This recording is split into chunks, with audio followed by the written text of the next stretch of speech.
हम 5:15 पे हुआ और 5:16 पर अब्बा ने कहा मेरा बेटा इंजीनियर बनेगा। Farhan Qureshi BTech engineer. And my fate was sealed. मैं क्या बनना चाहता था साला किसी ने पूछा तक नहीं। सर मैं एक्चुअली सिस्टम को दोष दे रहा हूँ। सर मेरे पास कुछ स्टैटिस्टिक्स हैं सर सुसाइड्स में इंडिया नंबर 1 है सर। हर 1.5 घंटे में कोई ना कोई स्टूडेंट सुसाइड अटेम्प्ट करता है सर। यहाँ पे स्टूडेंट्स बीमारी से कम और सुसाइड से ज़्यादा मरते हैं।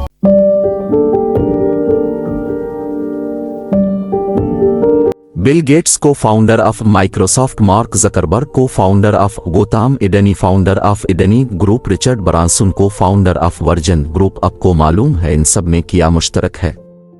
आप सोच रहे होंगे हाँ ये सब दुनिया के अमीर तरीन लोगों में से एक हैं और आज के मौजूदा दुनिया पर हुक्मरानी कर रहे हैं। बिल रिचर्ड ब्रांसन अब पहले शख्स हैं जो अपने खुद के खलाई जहाज में खला की सतह तक पहुंच गए। लेकिन एक और चीज है जो उन सब में मुश्तरक है। ये सब लोग अपने आप को इस जाल से बचाने में कामयाब रहे हैं जिस जाल में आज हर एक इंसान खुद को फखरिया तौर पर डाल रहा है। हकीकत के तसव्वुर को इस हद तक तब्दील करने के लिए कि मालूमात की बहुतात के बावजूद कोई भी माकूल नतीजा अखज़ करने के काबिल नहीं है। मुझे परवाह नहीं है कि मुझे क्या करना पड़ेगा। अगर मुझे कोई और काम करना पड़े, कुछ शुरू करना पड़े, शायद मैं अपने बच्चों को ऐसे निज़ाम में डालना पड़े जो उनकी सलाहियतों और काबिलियतों को ना समझे, सिर्फ इसलिए कि वो फैक्ट्री के बेल्ट में फिट नहीं होते। और अमेरिका में 5 लाख से ज्यादा लोग अपने बच्चों को स्कूल नहीं भेजते। अफसोसनाक तौर पर ज्यादातर असातिज़ा, क्योंकि वो जानते हैं कि निज़ाम कितना ख़राब है।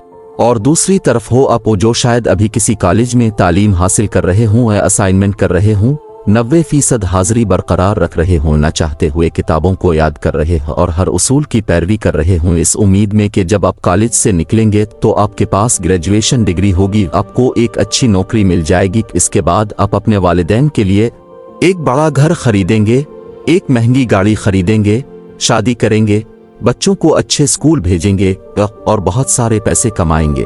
लेकिन हकीकत क्या है? आपको मालूम है अपने तैयारी शुरू की जब आप कितने साल के थे?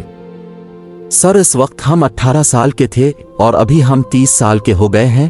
पिछले 12 सालों में अपनी जिंदगी में किया सर मैं पढ़ता रहा, डिग्री लेता रहा।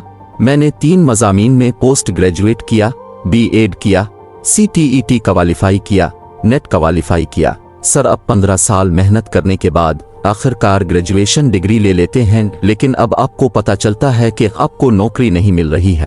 आप न जाने कितने इंटरव्यूज देते हैं, लेकिन हर जगह किसी न किसी वजह से आपको मुस्तरद कर दिया जाता है।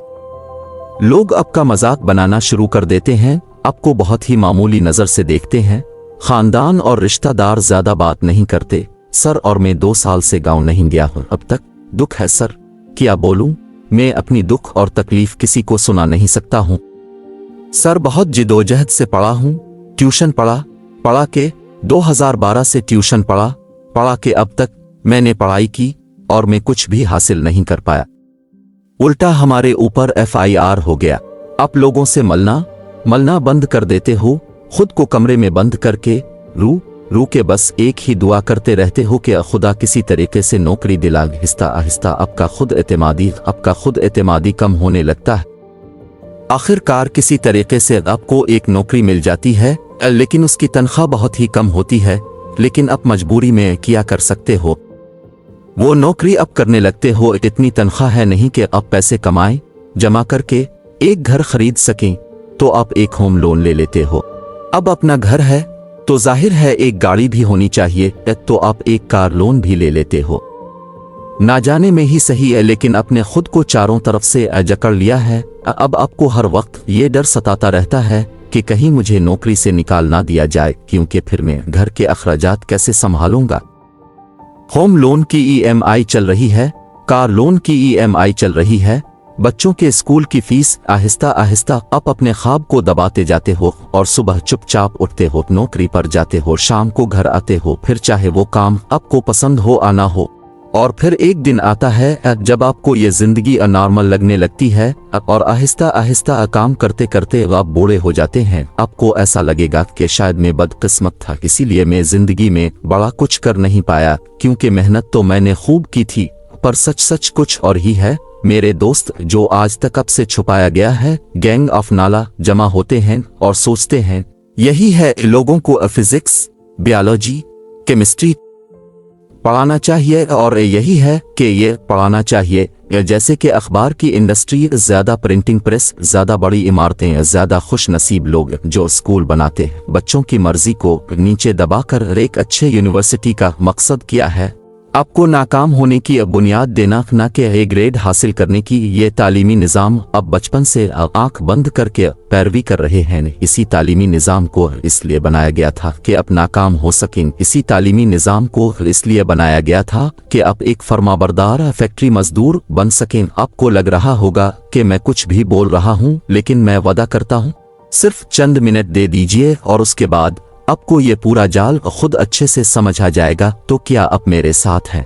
धीरू भाई अंबानी, विराट कोहली, आमिर खान, नरेंद्र मोदी और ये सब हमारे मौजूदा तालीमी निज़ाम के जाल में नहीं फंसे कि सिर्फ स्कूल की पहेली का हिस्सा होता है। 1806 में नेपोलियन की फौज और पर्शिया के दरमियान जंग होती है और इस जंग में पर्शिया की एक बेहतरीन फौज होने के बावजूद हार जाती है। पर्शियन लीडर्स को ये समझ नहीं आता कि आखिर वो कितनी अच्छी और फौज के साथ कैसे हार सकते हैं।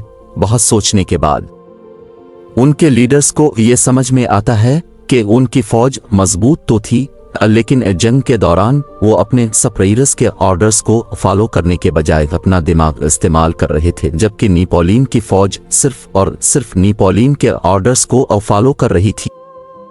और इस हार का नतीजा क्या होता है?